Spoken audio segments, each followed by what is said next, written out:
5-year-old Tommy Richardson vanished from Lincoln Elementary's playground during lunch on May 15, 2018. 5 years later, he walked back into his kindergarten classroom as if nothing had changed. Same tiny sneakers, same superhero backpack, same gap-toothed smile asking if story time was starting.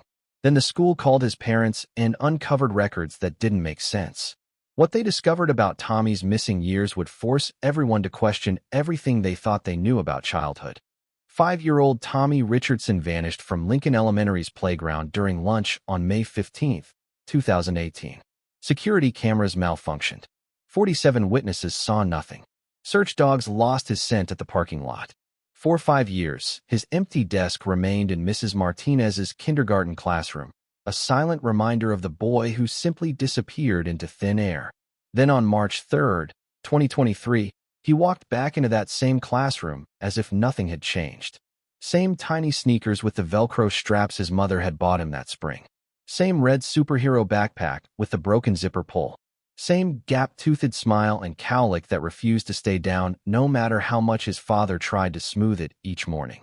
He was exactly as he'd been the day he vanished. Exactly.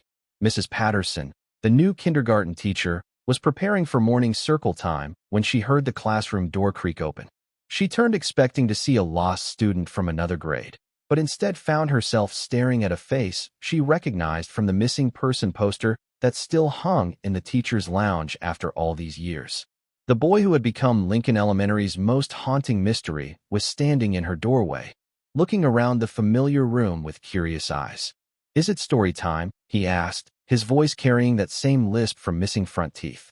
"I like the one about the dragon who was scared of knights." Mrs. Patterson felt the world tilt. This was impossible.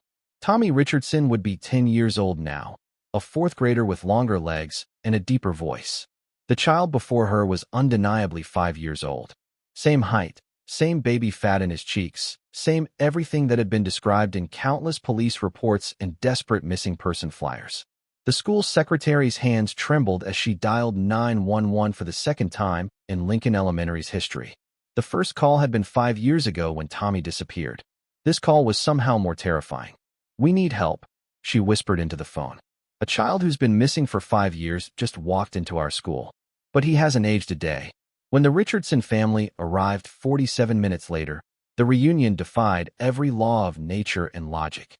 Sarah Richardson, now graying at the temples from years of grief, knelt before her son who looked exactly as he had the morning she'd kissed him goodbye and sent him off to school with his lunchbox and superhero backpack.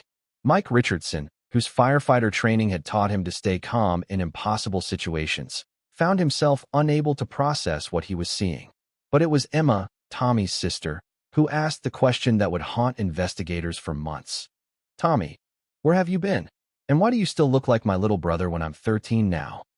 The medical examinations would confirm it. The DNA test would prove it.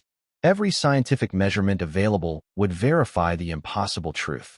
This was Tommy Richardson. Same fingerprints, same dental records, same scar on his left knee from falling off his bicycle. But somehow, someway, 5 years had passed without leaving a single mark on his 5-year-old body. What they discovered about Tommy's missing years would force everyone to question everything they thought they knew about childhood, time, and the monsters who prey on the innocent. In the spring of 2018, the Richardson family represented everything right about small-town America.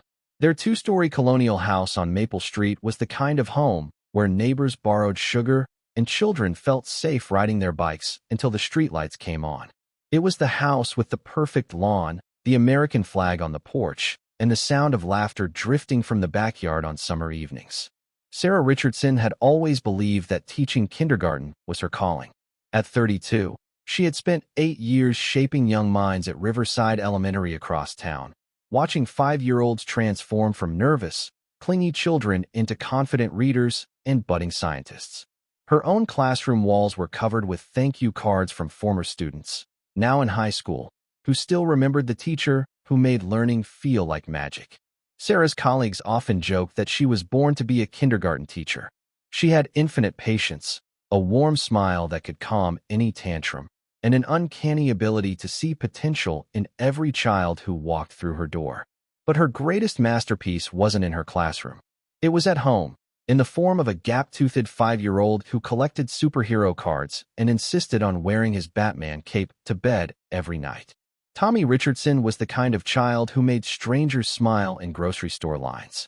He knew the names of every teacher at Lincoln Elementary, from the principal down to the night janitor, Mr. Pete, who always saved him the biggest cookies from the cafeteria.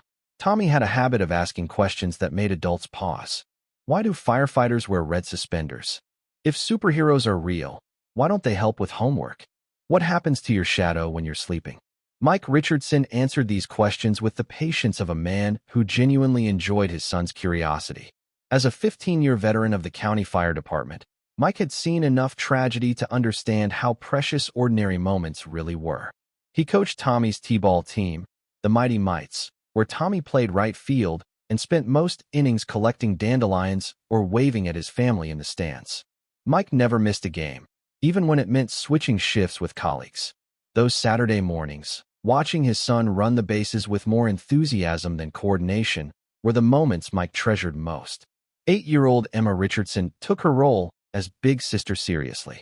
Every morning, she walked Tommy to his classroom, making sure his backpack was zipped and his shoelaces were tied. Emma was the responsible one, the child who reminded her parents about permission slips and school picture day. She had inherited her mother's nurturing nature and her father's protective instincts.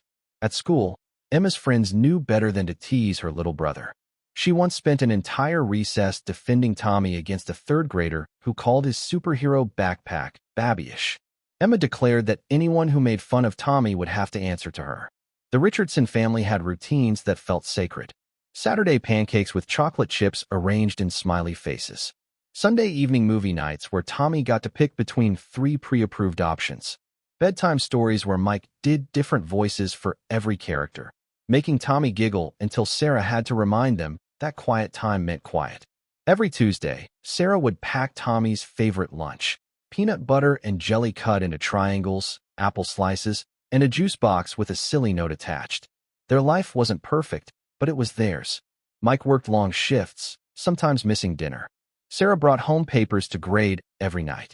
Emma complained about having to share her parents' attention with a little brother who got excited about fire trucks and asked the same questions repeatedly. But these were normal problems, the kind that made for funny stories at family gatherings. The Richardsons were active in their community in ways that mattered. Mike volunteered at the annual safety fair, teaching children about fire prevention. Sarah organized book drives for underprivileged schools. They attended church most Sundays, where Tommy was known for his enthusiastic but off-key participation in the children's choir. They were the family that neighbors called when they needed help moving furniture or finding a trustworthy babysitter. On May 14, 2018, the night before everything changed forever, the Richardson family followed their usual routine. Tommy insisted on wearing his superhero pajamas, the ones with a cape attached that he'd received for his 5th birthday 2 months earlier. Sarah read him 2 chapters from his favorite book about a dragon who was afraid of nights. Mike checked the locks on all the doors and windows, a habit from his firefighter training. Emma fell asleep clutching the diary where she wrote about her hopes of becoming a veterinarian someday. None of them knew that this would be their last normal night together. By the next evening, their perfect life would be shattered, their trust in the world's safety destroyed, and their faith in happy endings tested beyond anything they thought possible. Lincoln Elementary School stood like a fortress of childhood innocence on Oakwood Drive, its red brick walls and cheerful yellow trim representing everything parents believed about safety and community in 2018. Built in 1987, the school served just 247 students from kindergarten through 5th grade, small enough that Principal Martinez knew every child's name and their favorite lunch special. This was the kind of place where teachers kept spare mittens in their desks and where the biggest disciplinary issue was talking during quiet time. The school's security measures reflected the trusting nature of Millbrook, Ohio. Visitors had to sign in at the main office and wear bright orange badges, but the system relied more on community vigilance than technology. The front doors locked automatically at 9:15 a.m., forcing late arrivals to buzz the main office, but most staff members propped open side doors during nice weather to let fresh air circulate through aging hallways. 3 security cameras covered the main entrance and parking lot, though budget constraints meant the equipment was already 5 years old and prone to glitches. Mrs. Chun, the school secretary who had worked at Lincoln for 12 years, often joked that their biggest security threat was kindergartners trying to sneak extra cookies from the cafeteria.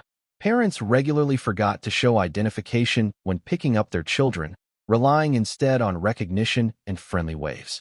The playground sat behind the building, enclosed by a waist-high chain-link fence that was designed more to keep balls from rolling into the street than to keep dangers out. May 15, 2018 dawned bright and clear, with temperatures reaching a perfect 72 degrees by lunchtime.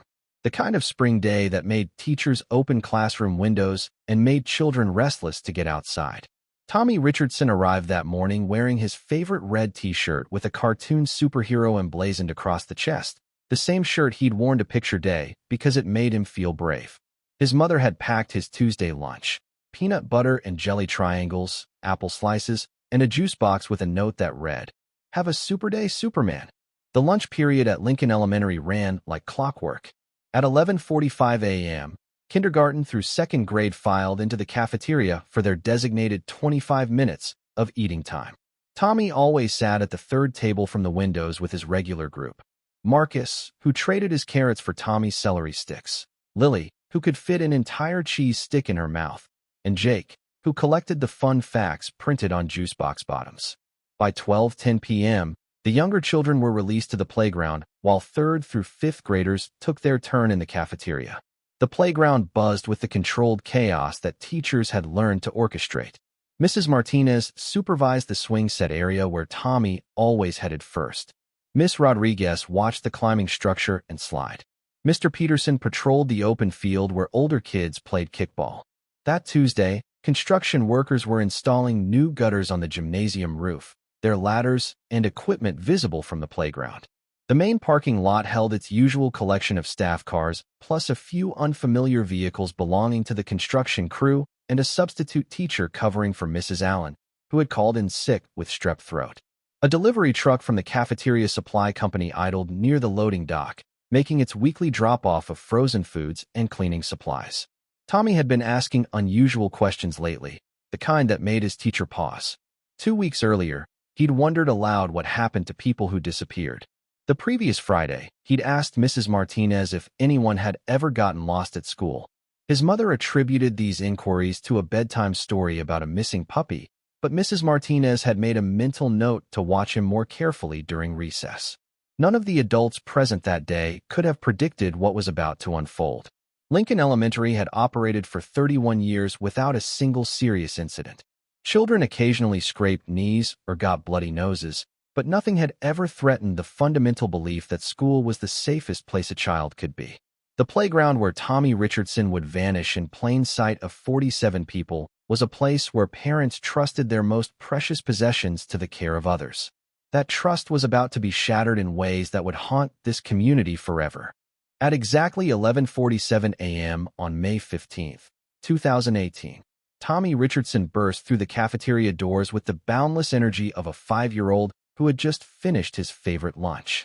His red superhero t-shirt caught the sunlight as he raced toward the swing set, his untied shoelaces flapping against the asphalt. Mrs. Martinez watched him go, making her usual mental note to remind him about shoe safety, but Tommy was already claiming his favorite swing, the middle one that squeaked just right when he pumped his legs.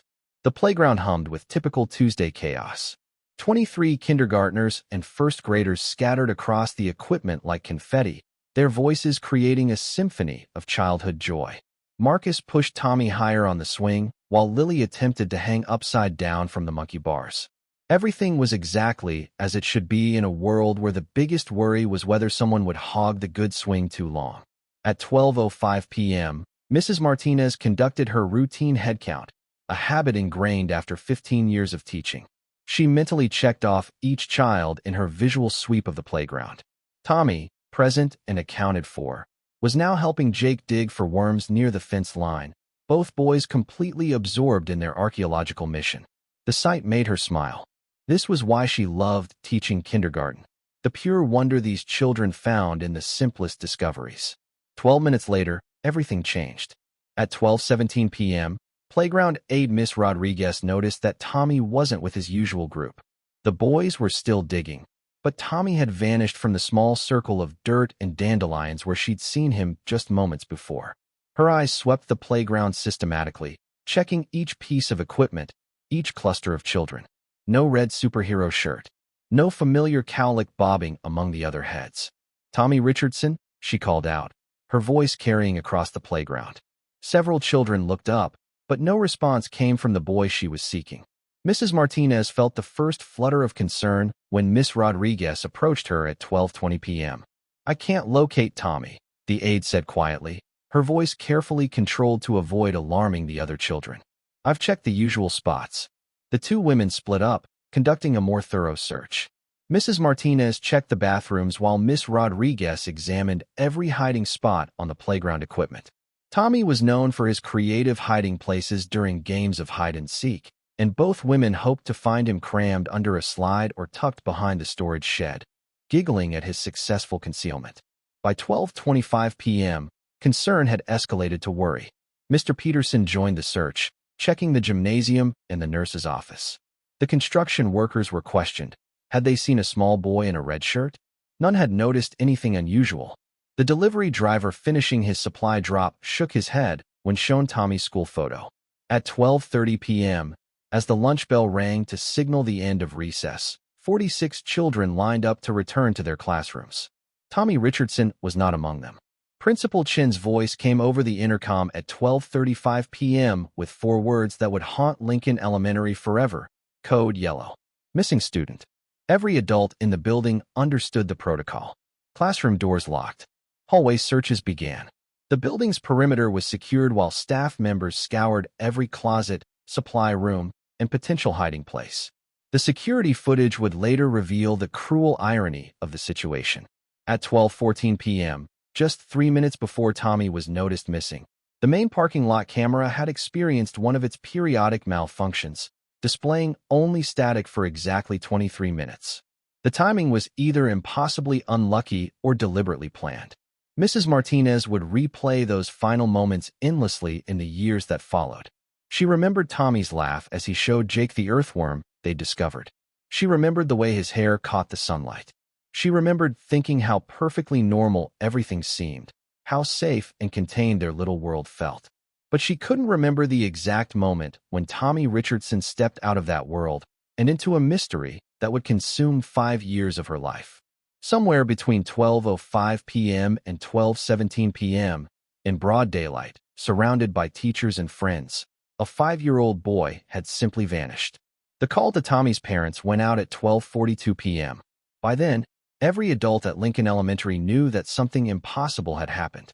In a place designed to keep children safe, where every moment was supervised and every exit was monitored, Tommy Richardson had disappeared without a trace. The search for answers was about to begin, but the truth would remain hidden for 5 long years. The phone call that shattered Sarah Richardson's world came at 12:42 p.m. while she was helping her second graders practice their spelling words. Principal Chin's voice was carefully controlled, but Sarah heard the tremor underneath. "Mrs. Richardson, we need you to come to Lincoln Elementary immediately. There's been an incident involving Tommy." Sarah's hands went numb. In her 8 years of teaching, she'd made similar calls to other parents about playground injuries and sudden illnesses. She knew that careful tone, the way administrators tried to convey urgency without causing panic. But this felt different. This felt wrong. The drive across town took 12 minutes that stretched like hours. Sarah's mind raced through possibilities. Had Tommy fallen from the monkey bars? Was he hurt? Sick? When she pulled into Lincoln Elementary's parking lot and saw 2 police cruisers, her heart stopped completely. Police cars at schools meant something far worse than scraped knees or stomach aches. Mike Richardson received the call at the fire station while his crew was checking equipment after a minor kitchen fire on Elm Street. Captain Rodriguez took one look at Mike's face when he hung up the phone and immediately released him from duty. "Go," Rodriguez said simply. "We've got everything covered here." Mike's training as a first responder had taught him to stay calm in emergencies, to think clearly when others panicked. But as he drove toward his son's school, every worst-case scenario played through his mind. He'd seen too many accident scenes, responded to too many tragedies. He knew how quickly normal days could become nightmares. When both parents arrived at Lincoln Elementary within minutes of each other, they found a scene of controlled chaos. Principal Chin met them in the main office, her face pale but professional. "We can't locate Tommy," she said without preamble. "He was on the playground during lunch recess, and then he wasn't. We've searched the entire building twice." The words hit Sarah like physical blows. "What do you mean you can't locate him? Where could he go? He's 5 years old." Her voice rose with each question, teacher composure cracking under maternal terror. Detective Ray Castellanos from the Millbrook Police Department arrived at 1:15 p.m., 33 minutes after Tommy was first reported missing. He'd handled missing person cases before, but never a child this young who had vanished from a secured school environment. His first questions were procedural. When was Tommy last seen? Who saw him? Had there been any unusual activity around the school? The initial search had expanded beyond the building. Teachers and staff members combed the surrounding neighborhood, checking behind houses, in garages, under porches, anywhere a frightened 5-year-old might hide. Mrs. Martinez led a group through the wooded area behind the school, calling Tommy's name until her voice went hoarse. At 1:45 p.m., 9 units arrived from the county sheriff's department. The German shepherd named Ranger picked up Tommy's scent immediately in the classroom, followed it through the halls to the playground, and then tracked it directly to the parking lot. There, at the edge of the asphalt, the trail went cold. Ranger circled the area repeatedly, whining in confusion. The scent simply ended, as if Tommy had vanished into thin air. The Amber Alert went out at 2:27 p.m., sending Tommy's photograph and information to every cell phone, radio station, and electronic billboard within a 100-mile radius. Within minutes, the Richardson family's private tragedy became public knowledge. News vans began arriving at the school, reporters setting up cameras for live broadcasts that would carry Tommy's story across the nation. Sarah sat in Principal Chin's office, staring at her son's emergency contact card, his careful kindergarten handwriting spelling out Tommy Richardson in crooked letters. Mike paced the hallway, his firefighter's instinct to take action warring with the helpless reality that there was nothing he could do. Emma, picked up early from her middle school, sat silently in a corner chair, too shocked to cry. As the afternoon wore on, the search expanded. Volunteers from the community began arriving. Neighbors, church members, parents of other Lincoln Elementary students. By 4 p.m., over 200 people were methodically searching every inch of Millbrook, driven by the shared nightmare of a child who had simply disappeared. But as the sun began to set on May 15, 2018, Tommy Richardson remained missing. Somewhere in the growing darkness, a 5-year-old boy was alone, and nobody knew where to find him. By dawn on May 16th, the search for Tommy Richardson had transformed from a local emergency into a statewide operation. The Millbrook Community Center became ground zero for the largest missing child search in Ohio's recent history. Maps covered every wall, marked with grid patterns and search zones. Volunteers streamed in throughout the morning. Off-duty police officers, firefighters, paramedics, and hundreds of civilians who couldn't bear the thought of a 5-year-old spending another night alone. FBI Special Agent Monica Torres arrived at 6:15 a.m. with the Child Abduction Rapid Deployment Team. Her first assessment was sobering. No witnesses to an actual abduction, no obvious suspects, and a crime scene that had been compromised by hundreds of searchers. But Torres had worked 43 child abduction cases in her career, and she knew that the first 72 hours were critical. Time was already running out. The technology deployment was unprecedented for a town like Millbrook. State police helicopters equipped with thermal imaging cameras began systematic aerial sweeps at first light. The Ohio Emergency Management Agency provided ground-penetrating radar units to search storm drains and construction sites. Cell phone towers were analyzed for any device that might have been near the school during Tommy's disappearance. Mike Richardson had barely slept, spending the night organizing search teams of firefighters and emergency responders. His colleagues from departments across 3 counties had volunteered their time, bringing expertise in wilderness rescue and urban search techniques. But as Mike watched the helicopters circle overhead, he couldn't shake the feeling that they were searching in all the wrong places. Sarah sat in the command center, surrounded by photographs of Tommy that well-meaning volunteers had blown up into poster-sized prints. Every image showed his gap-toothed smile, his unruly cowlick, his bright eyes full of curiosity about the world. Seeing his face multiplied across the walls made the situation feel surreal, like a nightmare she couldn't wake up from. The first false lead came at 9:30 a.m. A gas station attendant in Akron, 60 miles away, was certain he'd seen a small boy matching Tommy's description with an older man. Within an hour, FBI agents had reviewed security footage and confirmed it was a different child with his grandfather. The pattern would repeat dozens of times over the following days. Hopeful sightings that led nowhere, burning through precious resources and emotional energy. Detective Castellanos coordinated interviews with everyone who had been at Lincoln Elementary on May 15th. The construction workers submitted to polygraph tests. The delivery driver allowed agents to search his truck. Every staff member was questioned about unusual behavior or suspicious visitors. The substitute teacher who had covered for Mrs. Allen was thoroughly vetted, her alibi confirmed by multiple witnesses. Emma Richardson sat in her bedroom, staring at the superhero action figures Tommy had left scattered across her floor during one of his frequent raids on her space. 3 days ago, she'd been annoyed that her little brother always wanted to play in her room. Now she would give anything to hear his voice asking if he could borrow her markers for another epic drawing session. By the third day, volunteer coordination had become a logistical nightmare. Well-meaning citizens arrived with dogs that weren't trained for search and rescue. Others brought homemade flyers with outdated information. The Millbrook Police Department, designed to handle parking violations and occasional break-ins, struggled to manage an operation that required federal-level resources. The media attention brought both help and hindrance. Tommy's picture appeared on national news broadcasts, generating tips from across the country. But it also attracted conspiracy theorists, psychics claiming to have visions, and opportunists hoping to exploit the family's desperation. Sarah received dozens of calls from people claiming to know where Tommy was, each one requiring investigation by already overwhelmed law enforcement.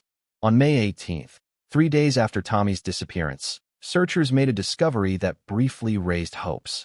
A child's sock was found near Miller's Creek, 2 miles from the school. The fabric was similar to the socks Tommy had been wearing, but laboratory analysis would later prove it belonged to a different child entirely. As the first week ended with no trace of Tommy Richardson, the harsh reality began to set in. Despite the massive search effort, the federal involvement, and the thousands of volunteer hours, they were no closer to finding him than they had been on that first terrible afternoon. The 5-year-old boy who had vanished in broad daylight remained as lost as ever, and hope was beginning to fade like the flowers left at the makeshift memorial growing outside Lincoln Elementary's front entrance. By September 2018, Tommy Richardson's kindergarten desk had been removed from Mrs. Martinez's classroom. The decision came after weeks of watching new 5-year-olds avoid the empty seat, their innocent questions about the missing boy breaking hearts that hadn't yet begun to heal.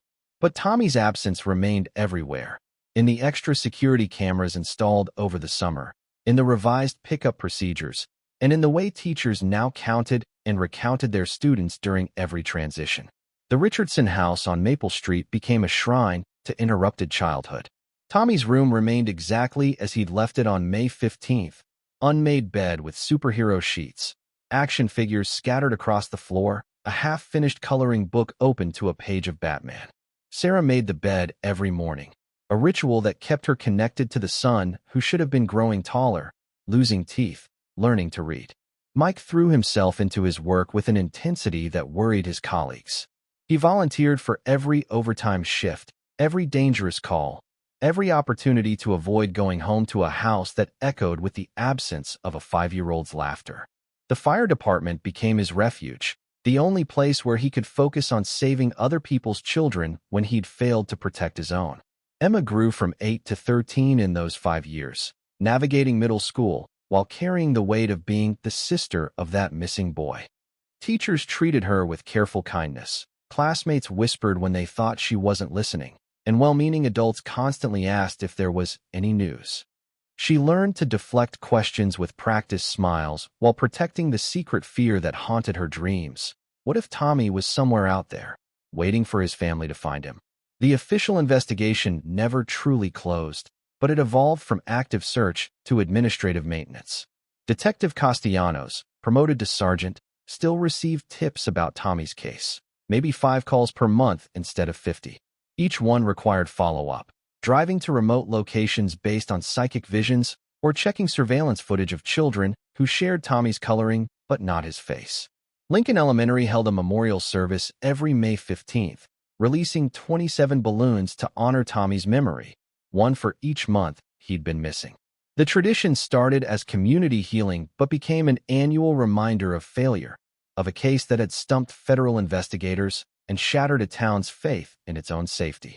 Private investigator Janet Morrison was hired by the Richardson family in year 3, when hope had transformed from expectation into desperate grasping.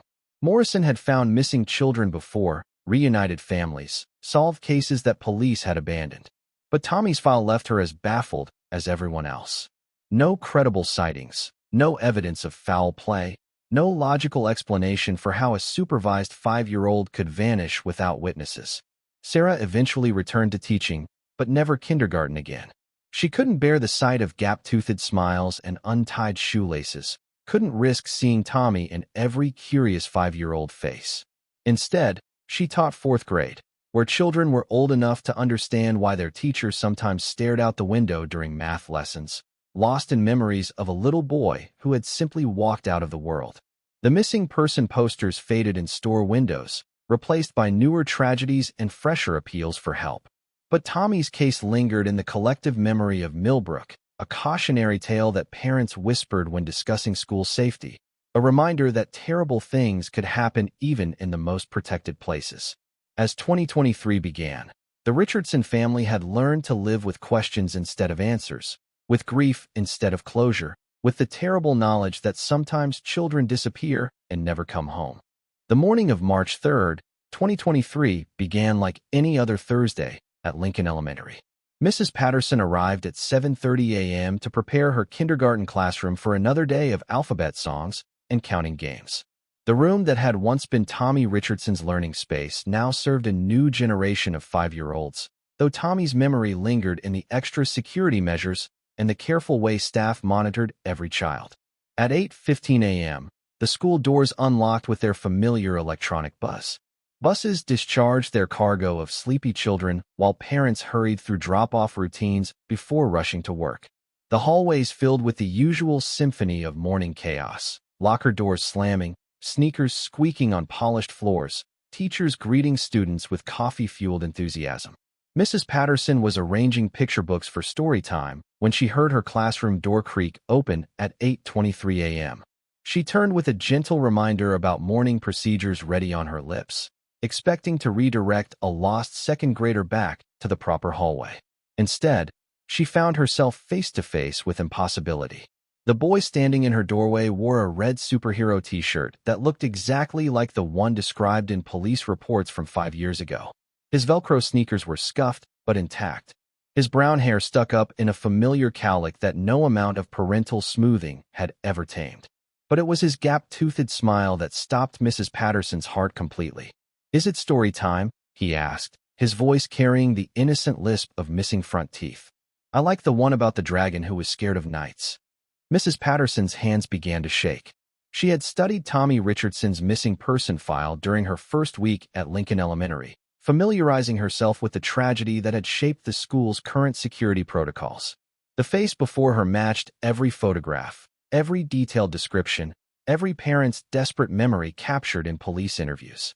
But this was impossible. Tommy Richardson would be 10 years old now, a 4th grader with longer limbs and a deeper voice. The child standing in her classroom was undeniably, unmistakably 5 years old. "What's your name, sweetheart?" Mrs. Patterson managed to whisper, though she already knew the answer would shatter everything she thought she understood about reality. "Tommy," he said simply, walking over to the reading corner and settling cross-legged on the carpet exactly where kindergartners were supposed to sit.